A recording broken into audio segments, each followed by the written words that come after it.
Hello and welcome. This is Gerd Mellak, episode 26 of the SEO Leverage podcast. And today we have a very special guest, the author of well-known and best-selling books like Leadsology, Science of Being in Demand, or Marketing with Webinars, Tom Poland. Thank you very much for taking the time to come to the show.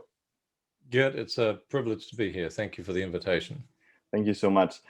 We got introduced by a common contact, which I really appreciate. I believe among our audience, we mostly have online business owners, coaches, creators, most between 6, 7, some 8-figure businesses. And I think one of the issues they have essentially is to convert really traffic into leads. So we're an SEO agency. We focus on driving traffic from Google to their site, qualified traffic based on the search queries. We do a lot of research here, but we really want to make sure this traffic isn't just visiting the site and pops off, but directly does something engaging with this. So we're definitely going to ask you a few questions. I know you know a thing about lead generation. But first of all, could you give our listeners who might not know you a little bit of a background? What is Leadsology, your brand, all about, and where do you come from? Right, thanks. Well, I first of all, I'll go back to front. I live in a little place called Castaways Beach, which is in a really tropical paradise in Queensland, Australia. I think there's 200 houses in our area and a beach, and that's about it. I have clients in, I think, 27 cities around the world. Last count, I think it was 15 different time zones. And this is what I really love about what I do, is that with the internet, I can work. Our house is literally on the sand next to the waves on the beach. So I can work from here, and I can work with clients all over the world, and I can do my marketing in the same way. So I love that about the internet. So many years ago, I've had several bricks and mortar businesses, managed teams of over 100 people, 20 million revenue, taken 3 businesses international, and really the genesis of my current business started in 2007 when I'd finished with one of my businesses and was kind of looking for something to do, I guess. And I came across this word in the email that said webinar. I thought, oh, that's very clever. You know, you take a seminar and you take the World Wide Web and you put them together and you get a webinar. So the origins of my current business start that day when I got that email inviting me to attend a webinar. And of course, because it was beaming out of the United States, I had to get up at 3 o'clock in the morning to attend. And it was, unfortunately, an underwhelming experience, death by bullet point. And I went back to bed very disappointed, but then woke up later and I thought, I think this thing's got potential. We could take our meetings online. So I signed up for GoToWebinar way back in 2007 and launched a business based on webinars. And that's pretty much what I've been doing ever since. Absolutely interesting. Yeah, the webinar world has been changing quite a bit. I remember the first webinar I was on, which was a really weird experience, but I think people have improved a little bit at least. But you might come across this death by bullet point, as you mentioned. It's still on some. Yes, well, on some webinars. Webinars don't have a monopoly on death by bullet point, unfortunately. There's lots of presenters do that at seminars as well. But the thing about a webinar is it's doubly deadly because you can't switch your eyes to the person who's presenting like you could in a workshop or a seminar room. Right. But we could get more into that later on. But yeah, so I think what you can get away with in a physical 3-dimensional environment, you definitely can't get away with that in a 2-dimensional webinar type environment. Absolutely. And I think on top of that, everybody has their chat windows open, their Slack, their whatever, just to make sure they take the time during the webinar to do something. Don't get bored, right? You really kind of have to track their attention. Yeah, absolutely. Right. That's really interesting. You started with through the webinars. We have seen your work, and I think this is really something really interesting for our clients. So we have a framework we put our clients through on an ongoing basis for SEO consulting. And one of the parts we always focus on is conversions. Okay, so many clients focus on traffic and know that they usually tend to do better when they have more traffic, but don't establish conversions. And especially what they don't do is establish lead conversions. So they might only check their traffic and their sales, but might not see a relation of, if I get more opt-ins 2 months down the road, I'm making more sales. So this is where we try to really focus our clients. And we know you have been doing quite some work when it comes to messaging. sort of having the right message, attract the right kind of client. I was wondering if you could explore this topic a little bit for us and for our listeners. Sure. Well, when it comes to messaging, essentially what we're talking about is the title of a webinar, if you're presenting a webinar, but it doesn't have to be that. It could be your unique sales proposition on the top of a website, or etc. And messaging is a whole subset of marketing itself. It's a science in itself. But let me give you a little backdrop, because a lot of people relate to what I call the 40-minute coffee conversation. So let's say one of our listeners has got an interested prospect, and they happen to know the prospect's got the money, that they've got the need for what our listener has got that's offering, and they say, well, let's have a cup of coffee and talk about it. So over one of those fabulous coffee houses in Vienna, maybe Mozart's I've been to, or in Spain, there's plenty there as well. And so over a cup of coffee, there's a conversation goes to and forth, and the prospect is asking our listener, what do you do for a living? And how do you work with your clients? What are the price points? What are the different options? And after about 40 minutes, because we've got a qualified prospect, they go, great, well, let's do some work together. So with a message, what we have to do is take that 40-minute conversation and put it into a 5-second soundbite, like it's on a billboard. Someone's driving away on down the Autobahn or freeway, and they see a billboard. Can you put that 40-minute conversation onto that billboard? So someone driving past at, say, 100 kilometers an hour, 60 miles an hour can go, I get it. And that's what you have to do with the message. So it's got to be very succinct, therefore. It needs to have 3 characteristics. It needs to be benefit rich, nothing about a program or a product or a service or software. It's got to be the outcome of that. It's got to be benefit rich. It needs to contain some specifics, because without the specifics, we don't get cut through. And I can give you some examples in a moment. The third thing it has to be different.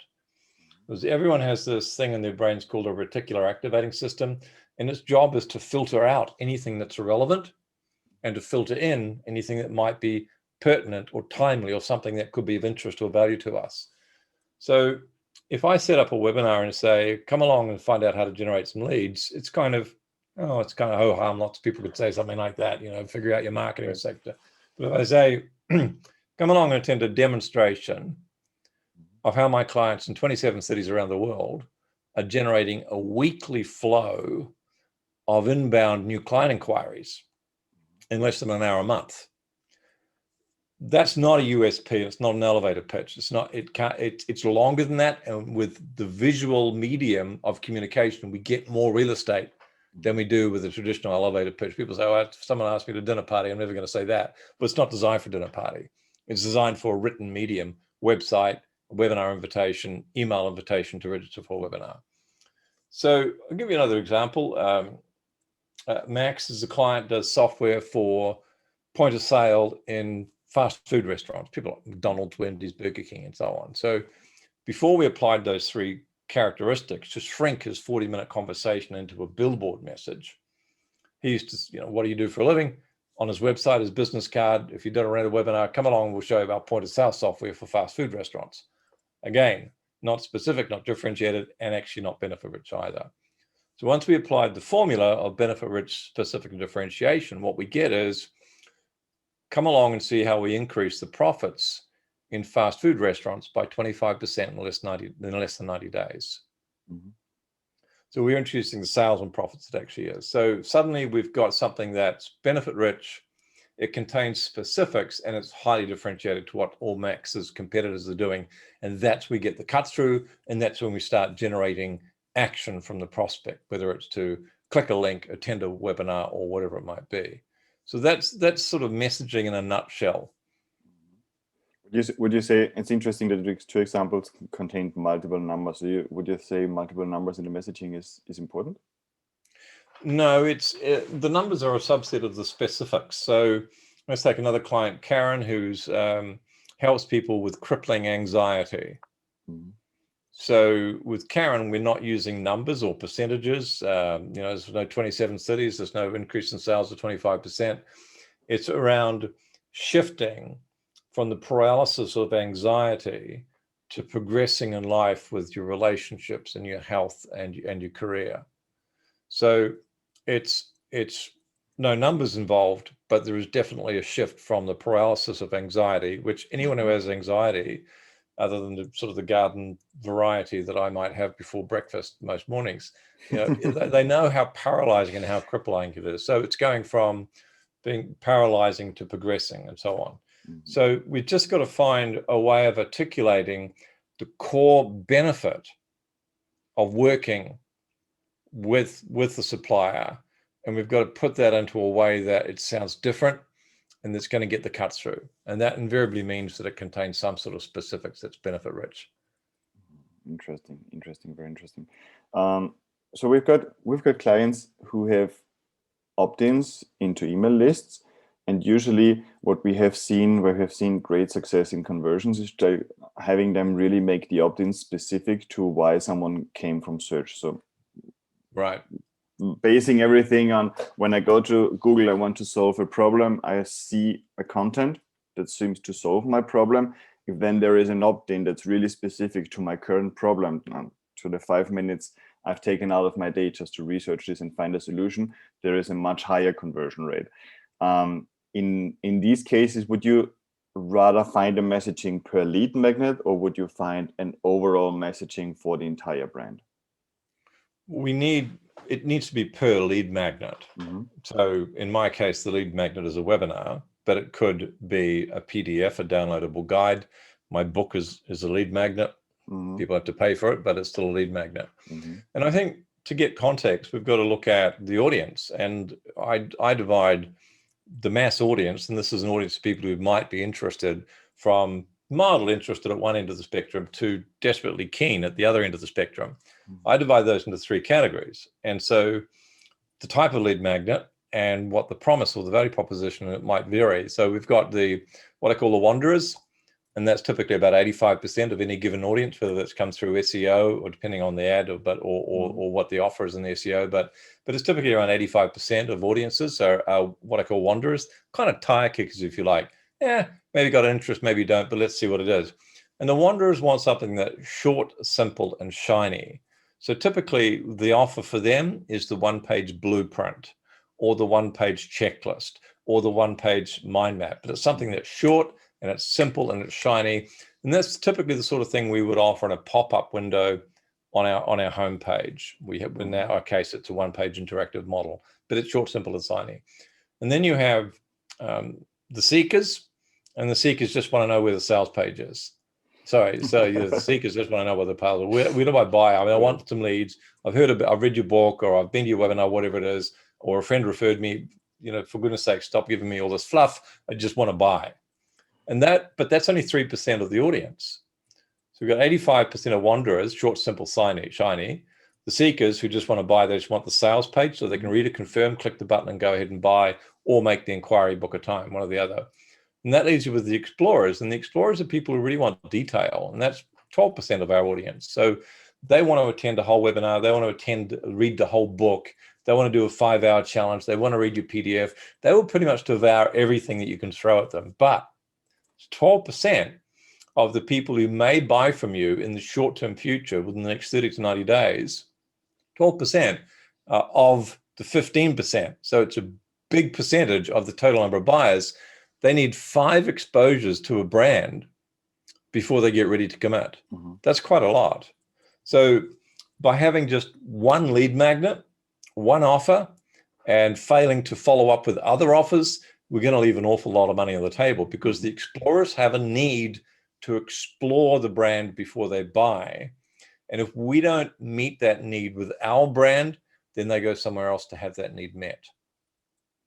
That's definitely really fascinating. I made some notes. Let me recap this. So you have lead magnets, and you have lead magnets for people in different areas or different types of categories. Exactly, categories, as you're saying. So you say 85% are essentially never going to buy. They just want to check out, take something with them, or they're maybe not ready to buy yet. Not ready to buy yet. Okay, I wouldn't say never, but not in the foreseeable future. Right. This definitely relates to a lot of our community, I think, because we have people reaching out to us after being 6, 8, 12 months on our mailing list. So they probably started out as wanderers, and at some point just came across and started to be seekers. Or that's the name of the game, is to shift people from the wanderers to being explorers to being seekers. Right? Absolutely.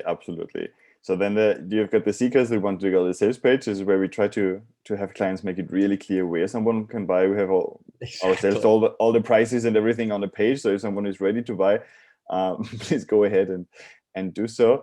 And then the explorers who really want to consume a lot of information. I think this is where many of our sites we analyze are failing initially, where they don't have enough material. Would you say this is a possibility? Absolutely.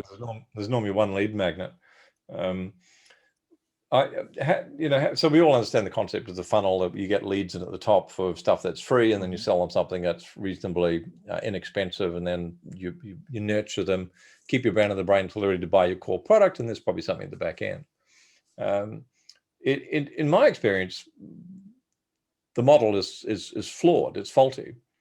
We've got to find the sweet spot so that 12%, the explorers, and the 3% can get what they need relatively quickly. So the reason I love the webinar is that if someone is serious about wanting to fix their lead generation problem, which is my thing, and if they're not prepared to commit an hour, assuming I've done a good job of promoting the webinar, copywriting wise, but if they're not prepared to spend an hour with me, I don't think they're that serious. They're a wanderer. And on the other hand, if I just give them a couple of minutes soundbite with some social media, well, that's a wanderer, that's fine, but they're not going to be ready yet. So I liken the dinner, just imagine that, it was a dating situation. The webinar is kind of like, if you're interested in getting to know me, let's go out for a meal. Maybe we'll have a show. Maybe we'll have some coffee afterwards. If they don't say yes to that value proposition, they're not really interested in dating me, right? And social media is kind of like a 2-minute speed date. It's no good at generating real new client inquiries 99% of the time, because it's just not enough skin in the game for that person who's consuming the social media content for us to appreciate, yes, they have a serious interest. So on the other hand, if I invited someone to come to Australia to do a 5-day workshop, that's too big a commitment. So we want to give, my preference is to give people an offer which signals, a lead magnet, if you like, that signals they have a very serious intent, but it's not such a big commitment that they'd be hesitant to take it. A free webinar is the equivalent of that dinner date, night out on the town. They're putting some skin in the game. They turn up to the webinar, assuming they turn up to the webinar, of course, but they're putting some skin in the game. They're going, I'm really interested in this particular subject. Interesting. Yeah, definitely. I think very often websites are, to continue with your dating example, where sites are really just shouting into a crowd, right? Shouting into a crowd, whoever wants to do business with me, just come. And obviously, if you get a decent amount of traffic, and many of our clients have been around for 8-10 years. 10 years ago, it was a very different game to get organic traffic through SEO to your site. And essentially, it just worked. It's still the same formula, but it just worked shouting to the crowd. And those 15% might then eventually come in, right? But it's definitely very different today. So the number one reason why coaches, consultants, SaaS developers fail in their marketing attempts is that they don't offer their prospects that first date. It's really premature proposition. If people go to my website, they would struggle to find out how to buy the program. And I know that might be contradictory, but because what I said before is you want for the seekers to find out very quickly. Everyone goes to the webinar though. Everyone goes to the webinar. Our website traffic, we have a little bot there that nudges people towards generate for the webinar, because what you want to do is you want to speak with people on the webinar who are seriously interested. And I've always talked about the fact that a 1-hour webinar or 90-minute webinar is enough for people to have some skin in the game. So if they attend that, they have a serious intent to fix their lead generation problem. When I get 500, 1,000 or 4,000 people registering for a webinar, I can do all the motivation with that group. I can do the education of how I work with my clients with that group.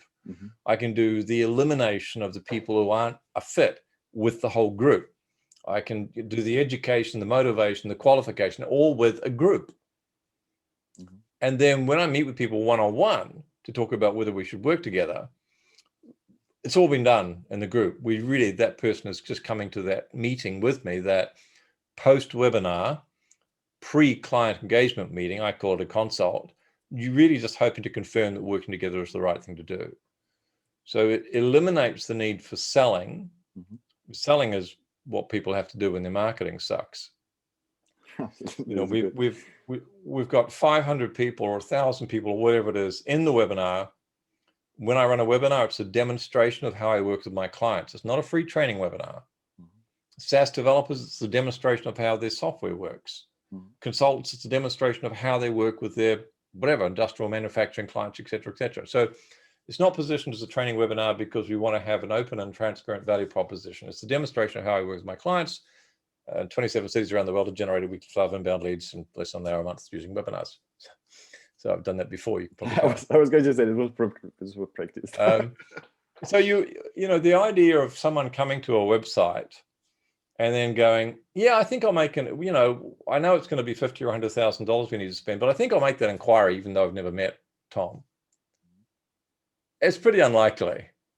It's if I are giving people that offer before we've had that first date, before we've had the webinar, it's premature proposition.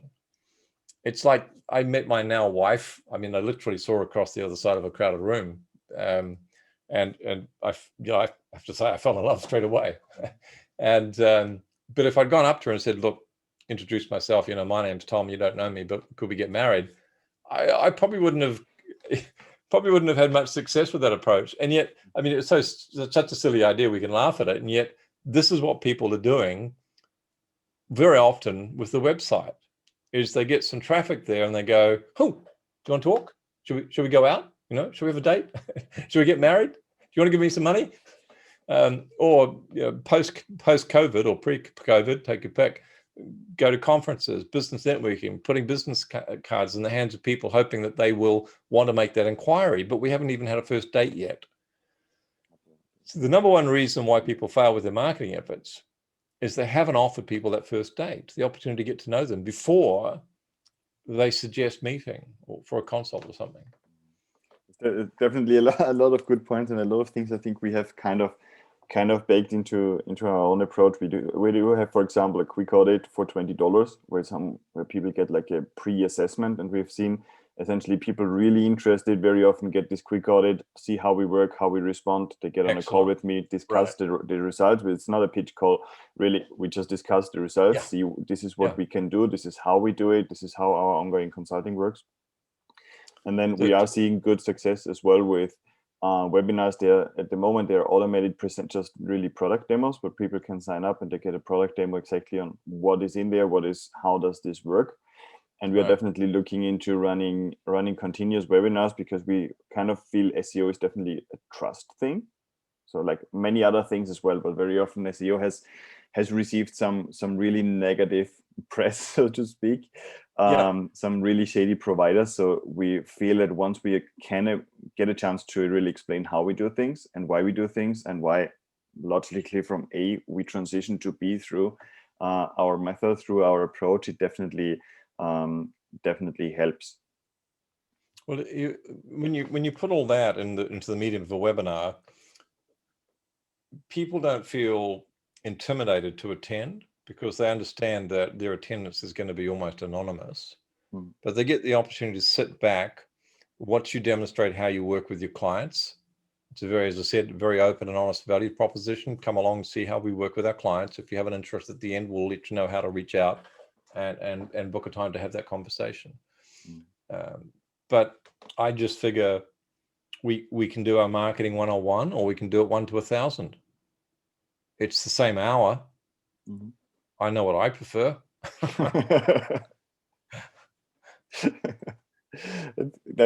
We kind of transitioned back at some point to more one-to-one, to be honest, to have more email conversations. It's not one-to-one calls, but really one-to-one email conversations, because we just put a button on our website, email me, and this email literally arrives in my inbox, and I might check out a website for someone or might take a look, because really based on before we did this, people had kind of this barrier and said, okay, I really don't know who is going to fill in this form, or who is going to do this, and suddenly I might respond 15 minutes after they send me something and I say, oh wow, you get really, this is a real response, this is a really qualified SEO assessment, right? So they're really surprised, and we had good success. But I think it's very important to know at which stage to do these things. It's a sequence. You're quite right, it's a sequence. So one of the reasons I got into webinars is that I didn't want to have that same conversation with each prospect who was inquiring about how I work with my client, what the pricing is. I wanted to be able to answer all those questions with 200 people or 2,000 people, boom, like that. Exactly. I mean, I'm answering, it's the same answer. I say it once instead of, 100 times or whatever. So I wanted people to be really well educated about and once you've got volume, you really need that. I mean, if you've only got one prospect a month, then you don't mind explaining it to them in detail one-on-one, because you've freaking well got to, right? You need the sale. but to me, lead gen should be not, it should be systematic, so that I know which button to push, which lever to pull, so that the leads flow in. I want that repeatability. I don't want anything that's random. I want the leads to be relentless every week. I want to get to the point where, when I've been there, where I have to turn the thing off because there's too many inquiries. So that speaks about predictability, about systemization, about having a series of steps that someone can take, whether that's a freelancer working for you or yourself, and knowing you're going to get a result. On average, what the result will be over any monthly or 90-day period. But it also speaks to scalability. And if you can scale the value delivery at the back end through a team of people with an agency or software, then it makes sense that you should scale the front end, which is the lead generation, because you can supply. What you're short of is demand. So that generating the demand must be systematic, it must be scalable, it must be predictable, it must be reliable and dependable. And then you have the best of both worlds: demand with lead generation and client fulfillment at the back end. Definitely, fulfillment is probably the smallest problem of our client base. It's usually online courses, consulting, info products, etc. Right. E-commerce is as well, obviously a stock issue, but not a big problem to have. That's the beautiful thing about software, is that it's not like a set of golf clubs where you got to keep manufacturing a separate set. It's the same freaking bit of software. If you got it built right, 1 million people can use it. Exactly. We're going to see how this works out for us. We're writing a software and going to open this up slowly in the next weeks. Our own SaaS product, where we essentially combine software with manual consulting. So we have an SEO software where we essentially guide people through the process, but then also offer consulting where they really need it, because sometimes software brings you so far. You can get an SEM Rush or Ahrefs subscription, but at some point you get to a point where you say, okay, I could now I know that I could do 200 things for SEO. Which 5 should I put my attention to? So we're going to find some sort of hybrid, and we'll see on the fulfillment there. But yeah, I think this is definitely the situation most of our clients are in. I have one last question. I want to be conscious of your time here. What do you think does it take for a person to opt in for something? Well, every lead is generated at the intersection of someone's awareness of their need and our offer. So the medium is not nearly as important as that intersection. So I mean, I literally mean an intersection. So you could imagine not a physical street intersection, but it's effectively it's the same thing. If someone is in pain, or they have a problem that needs to be solved, or they have a potential that needs to be fulfilled, and they're aware of that, and we come along with the right message, which is the billboard message I mentioned before, it's benefit rich, it's differentiated, it contains specific, then it gets cut through and the person responds. The medium through which they get that message is unimportant relative to the timing of the message. Do you think there are cases where someone searches for something, for a solution, but it's not at this stage of awareness of their problem? Absolutely. And so that's why we have the short, simple and shiny thing, because I have an interest, but it's, I'm a wanderer and I'm 85% of Tom's potential audience. So I'll put an email address in and get my one-page shiny thing. And then Tom will keep nurturing for years because he's got a big list And when I'm aware of the need and I'm ready to move on it, then I can shift from wonder to explore, etc. But I think, the medium, as I said, is less important than the articulation of the benefit of working with you. So people say to me, executives don't attend webinars, Tom. And it's not true. And I proved it's not true. They will if you intersect them at the awareness of their point of need. If you've got whoever's in charge of selling salted nuts to hotels in Estonia, and their career is dependent on sales going up, and their family's education is dependent on that, and their holidays are dependent on, and them going home being a hero is dependent on that, and their sales are going down, but you've got the secret to getting sales of nuts going up in hotels in Estonia, they will come to that frickin' webinar. I mean, they'll crawl over broken glass to get that answer because they're aware of their need. It just doesn't have to be that they're in pain. It could be the pursuit of a potential as well. Because a lot of clients are doing quite well, thank you very much, but they know they could do better. Yeah. So to me, to get someone to react, to respond, to opt in, the whatever we're offering, benefit rich, contains specifics, and it's differentiated. Whether it's a PDF, whether they're buying a book, whether it's attending a webinar, they will opt in. Interesting. Yeah, thank you so much. This was really one value bomb after the other. I want to quickly recap a little bit what's really, I think, the main points I can see for just thinking of my client conversations I have. So we definitely want to take this a 40-minute conversation you would have with someone. You brought up the dating example. We want to bring this down to 5 seconds. Give them like the gist, make sure it has benefit rich, it has specifics, and it's definitely different, because otherwise people will just ignore it as irrelevant, as one more irrelevant message. A messaging is not the same as an elevator pitch. It depends on the medium. So on written medium, you have a different messaging than maybe when talking to someone. Shorter. Absolutely. Yep. And you mentioned the 3 categories of people, and I think this is something many people would want to or should be taking into account in their forecast as well. If they want to do traffic and lead generation and sales forecasts, where you say 85% are essentially wanderers who might purchase at some point, but are just looking for this shiny thing. And we definitely want to give them a lead magnet that's in line with their time commitment they are willing to invest, like a blueprint, 1-page blueprint or something like this. I think this was a very good idea. Then we have got the seekers. You mentioned a figure of 3% that essentially all you really know you about just want to buy. We want to make it easier, frictionless to buy from you for those people. And then you've got the 12% of explorer, very often overlooked, that want all the detail, want a lot of information, want to go on a webinar, want to read a book, want to download the PDFs, etc., consume everything in order to make an informed decision, really. You also said essentially the number one thing people are missing is to provide a chance or an opportunity for a first date, meaning they can get an idea, take a look at whatever it is, how you're helping people, how you get to know you, how get to know your way of working, essentially.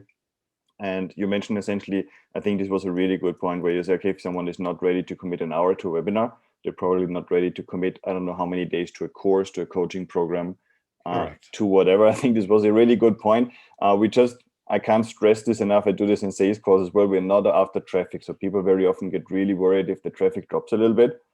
But at the other hand, if you then see, suddenly leads rise, or at least the lead quality goes up, it's really not related to traffic. And at the same time, it's not related to the size of your email list, but the quality. So people after a 1-hour webinar definitely have a different quality than just if they just downloaded a quick checklist.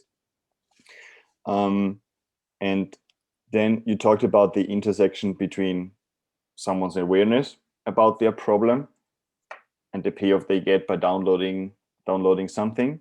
So the more we can make sure they are aware of their problem, the more likely they're going to be to opt in for something, to download something that's going to solve their problem. Am I missing something? There's something I don't think so. There's perhaps I could sum up by saying that you can't cater for everyone in the market instantly, straight away. So you have to pick, am I going to cater for the wanderers, the explorers, or the seekers? The majority, 12%, are explorers versus 3%. The majority of the people who actually are very interested in purchasing are the explorers. And the best medium to get them through is the webinar, because it gives them enough information. And if we're marketing consulting services, SaaS, essentially we're marketing a relationship. So it's more like proposing marriage than it is, say, selling a washing machine, right? So let's give people that first date, and the webinar is the perfect medium for that. That's what I'd be focusing on if I was starting again. Amazing. If our listeners would be interested in learning more about you, about your Leadsology program, where could they go? What would be the first, the best thing they can do is come along to a webinar and see how I run them. So leadgendemo.live is where they can go to register for. We run them once a month. Lead, L-E-A-D, gen as in generation, demo.live. That's where they can register for the next webinar. As I said, we run them on the first Wednesday of every month, 3 p.m. Eastern, US time. We run it at that time because it's not too late for our European friends, and it's sort of afternoon or midday for American friends. A bit early for our Australians, but we go where the big markets are. Absolutely. Awesome. Yeah, thank you so much, Tom Poland, for taking the time, giving lots of value. We're going to talk about this quite a while in our clients' calls, I'm sure, about this. Thank you so much, and have a great evening. It's been a privilege. Thanks, Gert. Thank you very much. If you're interested in checking this out, checking this the show notes, this is episode 26. Head over to seoleverage.com/podcast. Thank you so much.